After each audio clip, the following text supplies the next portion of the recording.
Welcome na naman sa aking panibagong video. Andito po pala ako sa aking garden. Charot.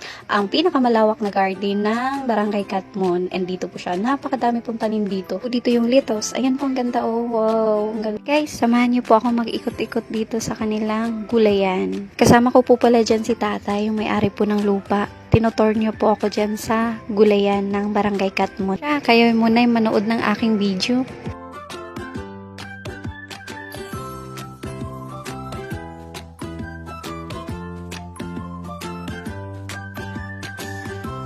Guys, ang ganda po pala dito mag-picture-picture. Kita niyo po. Nandito po ako sa tunnel na tinatawag nila.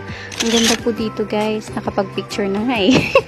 Kung gusto niyo po magpasyal, pasyal din po kayo dito. Basta magpaalam lang po sa may-ari ng bahay. Pwede rin po kayo pala magbumili dito ng mga gulay. Sari-sari po yung gulay nila doon at saka mura lang din po. Kaya tara, punta na rin po kayo. Dumalaw din po kayo minsan. Ito lang po pala yan sa Kalsadang Munti. Meron po silang kangkong, kamatis, meron din po silang sitaw, at meron din silang bagong tanim na pinya. May talong, saluyo, bati, at saka may mga herb din po sila dito. At syempre hindi mawawala yung talbos ng kamote. Nakita ko po pala dyan si tatay na papakain ng mga alaga niya, kaya pumasok muna.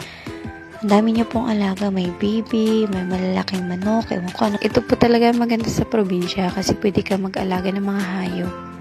Tsaka mananim na mga gulay, kagaya nito, ang daming bunga. At siyempre, hindi maiiwasan, makipagkwentuhan mo na kay tatay. At siyempre, may iuwi tayong gulay kasi bibigyan tayo ni tatay ng gulay. May libre na naman tayong gulay. Salamat nga po pala tayo sa libreng gulay. Dahil ako'y may gulay na bitbit, ako'y uuwi na. Tabing bakod lang po pala kami niyan, kaya aakyat po ako ng hagdan. Guys, salamat po pala sa panunood. Sana hindi kayo magsawa manood sa aking video. Sa susunod po ulit. Bye-bye!